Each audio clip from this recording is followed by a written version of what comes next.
Okay guys, Assalamualaikum semua. So hari ni dalam slot yang seterusnya, slot hari Jumaat, slot bedah bisnes. Bisnes apa kita nak bedah kat sini? Kita dah ada kat sini bisnes-bisnes di luar bandar ni, biasalah.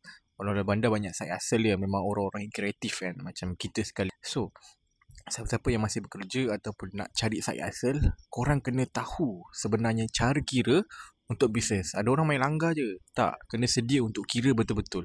Contoh, gaji you RM5,000. Kalau dekat sini kita ambil contoh, dia ada team dia, ada 2 orang. Ambil lah satu orang gaji RM2,000, walaupun tu mungkin family atau isteri. RM2,000, so RM4,000 bayar gaji 2 orang. Campur diri sendiri nak RM5,000 sebab nak cover gaji kan. So korang kalau nak cover gaji atau nak hustle, kena pandai kira. Okay, sekarang RM5,000 campur RM4,000, RM9,000. Okay, berapa pula kap nak kena jual? Kat sini ada makanan, ada dengan, tapi average sale kita ambil lah cawan ni kan. Satu cawan ni RM10, margin 30%, dapatlah RM3. Jadi kita kira sama-sama kan. So RM3 nak dapat RM9,000, berapa cup nak kena jual satu bulan? Okay, satu bulan you kena jual, untuk dapat RM9,000 profit, you kena jual 3,000 cup.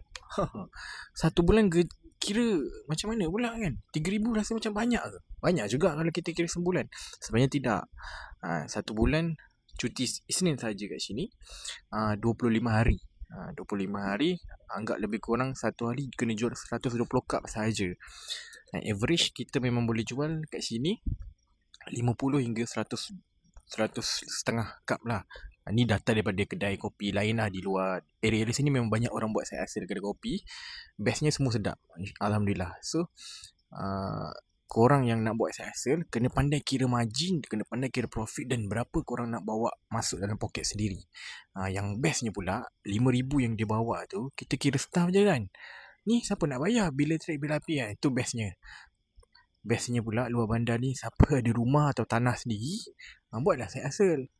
Kan? Mungkin free. Sebab ni rumah dia, ni tapak sendiri, tak ada nak bayar sewa dekat orang. Begitulah ceritanya. Kita boleh kira sama-sama.